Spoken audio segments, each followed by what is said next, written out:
1. The scattering of Israel. The prophecy of Israel's scattering appears in Deuteronomy chapter 28, where Moses warns that disobedience to the covenant would bring a series of escalating curses culminating in exile. The Hebrew term later translated as diaspora captures this idea of national dispersion. Historically, this unfolded through three distinct events: the Assyrian conquest in the 8th century before Christ, which dispersed the northern tribes; the Babylonian exile in the 6th century, confirmed by cuneiform tablets naming King Jehoiachin among the captives; and finally the Roman destruction of Jerusalem in the 1st and 2nd centuries after Christ, which produced a worldwide Jewish dispersion. These events mirrored Deuteronomy's warning that the people and their king would be taken to foreign lands. Rather than a one-time prediction, the prophecy functioned as a covenant framework, explaining how successive national disasters fulfilled divine justice through exile. 2. The destruction of Samaria. Micah and Hosea prophesied Samaria's destruction in the 8th century before Christ, describing a city that would become a heap of rubble. Their warnings were directed at the northern kingdom's idolatry and alliance with foreign powers. Historically, the prophecy aligns with the Assyrian conquest of 722 before Christ, when King Sargon II recorded the fall of Samaria after a prolonged siege. Tens of thousands were deported, and the northern kingdom ceased to exist. Excavations at sites like Gezer and Hazor reveal thick burn layers and toppled walls consistent with the violence of the Assyrian campaign. The prophet's imagery stones poured into the valley and vineyards planted over ruins reflects total devastation. The event is one of the clearest historical fulfillments in Scripture, showing how the prophets interpreted empire as God's instrument of judgment for covenant betrayal, turning geopolitical defeat into theological meaning. 3. The fall of Jerusalem and temple destruction. Jesus' prediction in Luke chapter 1 verse 6 declared that not one stone will be left upon another. The prophecy spoke of total destruction, not symbolic ruin. Historical records by Josephus confirm this fulfilled in the year 70 after Christ, when Roman legions under Titus besieged and burned Jerusalem. Josephus described famine, infighting, and a final assault that left the temple razed. Titus ordered the city leveled, leaving only select towers to demonstrate Rome's strength. Archaeological excavations around the Temple Mount have uncovered massive toppled Herodian stones that match the description. The debate among scholars centers on the Gospel's date. If written after the event, it reflects vaticinium ex eventu prophecy after the fact. If before, it stands as a precise prediction. Either way, the event fulfills the prophecy's detail, marking a pivotal convergence of religious warning, an Accadia to Daetre, catastrophic history. 4. The regathering of Israel. Ezekiel's vision of dry bones in chapter 37 portrays Israel as a lifeless nation awaiting divine restoration. The bones symbolize the exiles' despair. Our hope is lost. God's command to breathe life into them represents both physical return and spiritual renewal. Historically, this found new resonance in the rebirth of the State of Israel in 1942-8, after centuries of dispersion. The modern regathering paralleled the prophetic imagery of reassembling bones and reconnecting sinews, a people returning to their land. Critics argue the original context referred to the return from Babylonian exile under Cyrus, while modern interpreters view 1948 as a secondary or typological fulfillment. The dual-pattern physical restoration before spiritual revival mirrors Ezekiel's two stages: bone, then breath. The event's improbability and historical scale continue to evoke the prophecy's enduring symbolism of national resurrection. 5. The destruction of Tyre. Ezekiel 23:6 foretold that Nebuchadnezzar of Babylon would destroy Tyre and cast its stones into the sea, leaving it a bare rock. Historically, Nebuchadnezzar besieged Tyre for 13 years but never breached its island fortress. Centuries later, Alexander the Great fulfilled part of the prophecy during his campaign in 332 before Christ. To reach the island, he built a massive causeway using debris from the old mainland city, literally throwing its stones and soil into the sea. Archaeology confirms this engineering feat reshaped the coastline, turning Tyre into a peninsula. Still, Ezekiel's naming of Nebuchadnezzar makes the original prediction partially unfulfilled. Later interpreters combined both sieges to form a composite fulfillment. The outcome, Tyre's repeated destruction and transformation from power to ruin, illustrates how prophetic imagery can merge immediate judgment with long-term historical resonance. 6. The fall of Babylon. Isaiah and Jeremiah foretold Babylon's downfall, predicting its desolation and the rise of the Medes. In 535-9 before Christ, Cyrus the Great conquered Babylon, ending its empire. Contemporary records like the Nabonidus Chronicle and the Cyrus Cylinder describe the city's capture without battle, contradicting later Greek accounts of a dramatic river diversion assault. The prophecy's violent imagery was fulfilled gradually. Though Babylon remained inhabited for centuries, it eventually decayed into uninhabited ruins. Archaeology confirms its decline through erosion and abandonment rather than instant destruction. The difference between prophecy and record highlights how biblical oracles used hyperbolic language to declare theological truth, the fall of arrogance before divine sovereignty rather than military reporting. Over time, Babylon's silent mounds matched Jeremiah's words, a heap of ruins, a haunt of jackals. Its slow death accomplished the prophecy's spiritual meaning through history's erosion. 7. The destruction of Nineveh. The prophet Nahum called Nineveh the city of blood and foretold its complete ruin by flood and fire. Composed between 660 and 612 before Christ, the prophecy detailed the fall of Assyria's proud capital. Historical records, including the Babylonian Fall of Nineveh Chronicle, confirm the city's capture in 612 before Christ by a coalition of Babylonians and Medes. Classical historians add that torrential rains caused the Tigris to flood, collapsing a section of Nineveh's wall, matching Nahum's phrase, "With an overflowing flood, he will make an utter end." Archaeology reveals extensive burn layers and collapsed structures consistent with massive destruction. Nineveh vanished for over 2 millennia, its site lost until the 19th century. This event stands among the most precise and verifiable prophetic fulfillments in Scripture, uniting textual prediction, historical record, and physical evidence in remarkable detail. 8.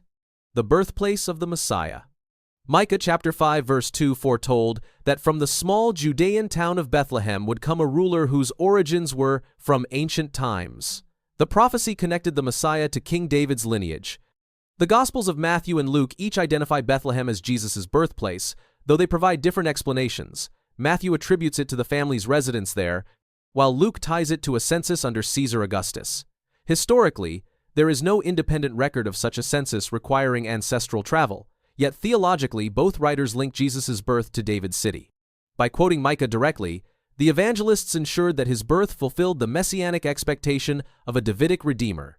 Whether viewed as theological composition or historical fact, the association between Bethlehem and the Messiah became fixed in Christian tradition as the prophetic mark of divine kingship arising from humble beginnings. 9. The triumphal entry into Jerusalem. Zechariah chapter 9 verse 9 described a future king entering Jerusalem lowly and riding on a donkey. This vision contrasted humility and peace against worldly power. All 4 Gospels record Jesus entering Jerusalem on a donkey shortly before his crucifixion. The crowd laid cloaks and branches before him, shouting, "Hosanna!" echoing royal and messianic acclamations. Historically, scholars see this as an intentional prophetic enactment.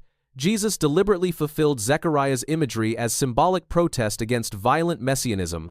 In doing so, he embodied kingship through peace rather than force.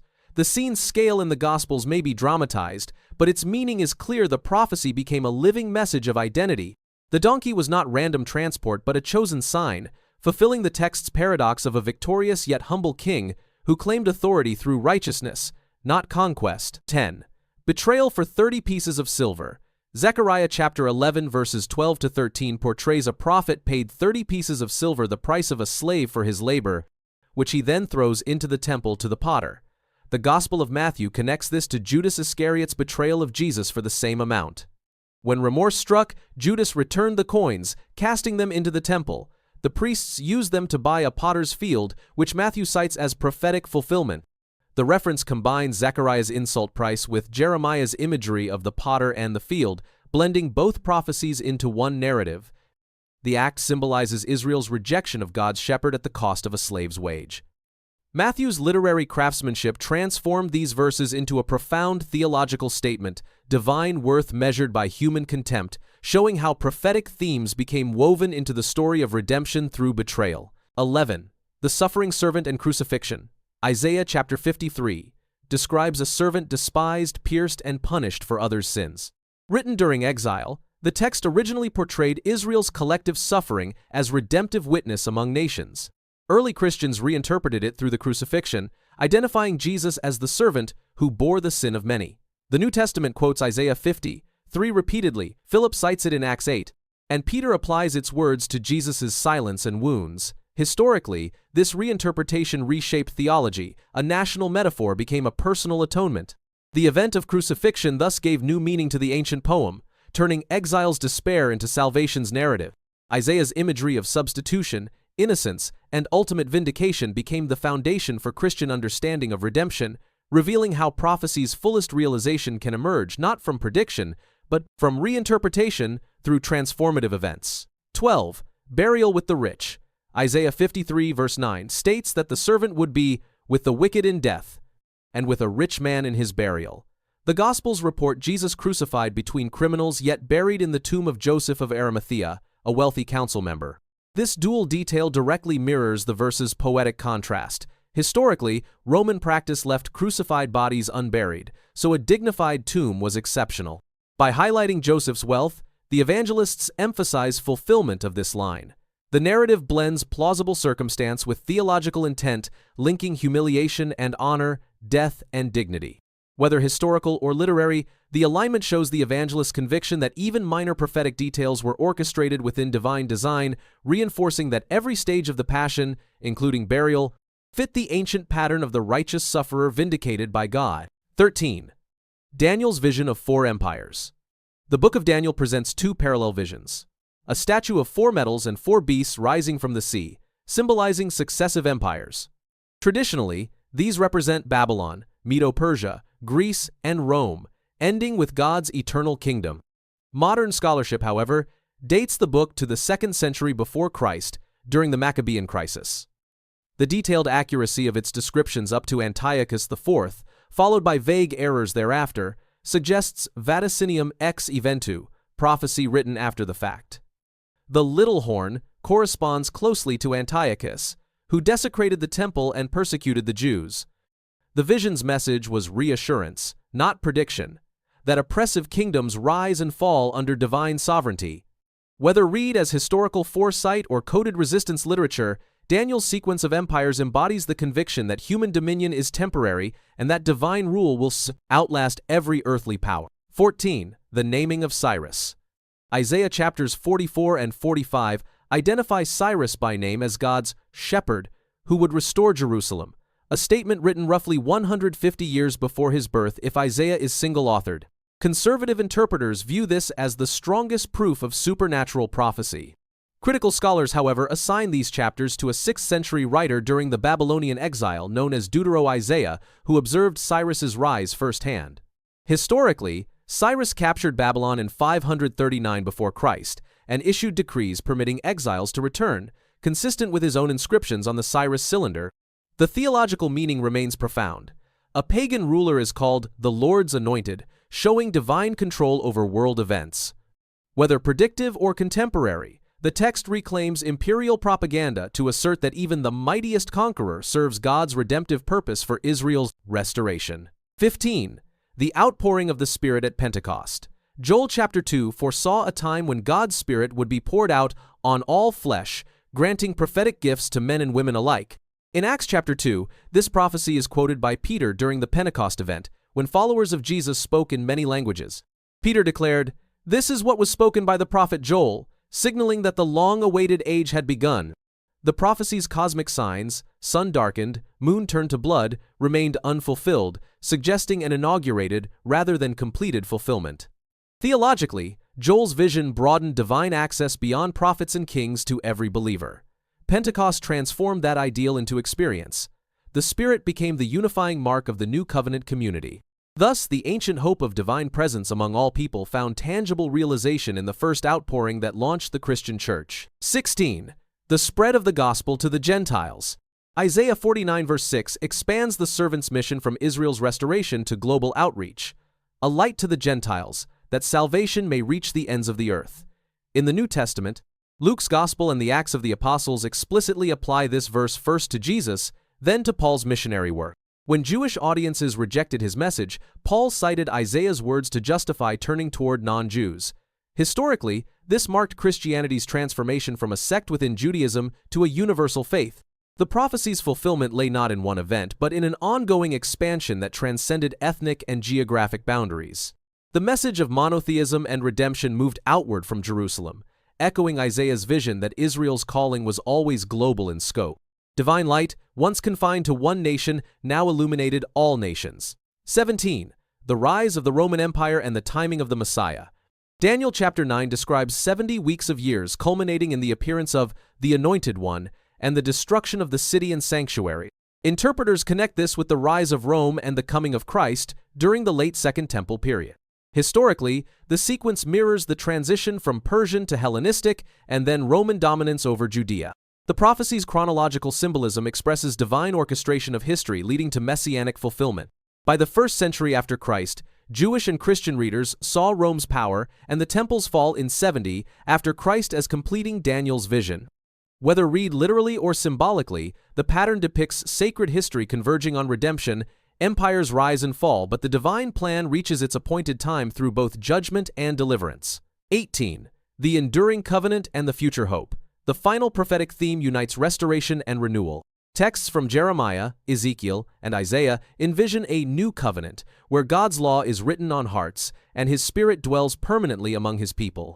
Historically, early Christians identified this with the advent of the gospel and the indwelling Spirit inaugurated at Pentecost. Yet in Jewish expectation, it remains a future era of global righteousness. The fulfillment is thus partial. Spiritual renewal realized, universal peace awaited. This dual perspective preserves tension between already and not yet, earthly imperfection and divine completion. The enduring covenant bridges the ancient and the eternal, a relationship sealed not by ritual but by transformed hearts. Across millennia, these prophecies sustain faith that divine purposes, though delayed, remain certain, awaiting their ultimate consummation when all nations are reconciled under God's reign. If today's exploration spoke to you, the video on your screen will deepen your understanding even further. Go watch it now.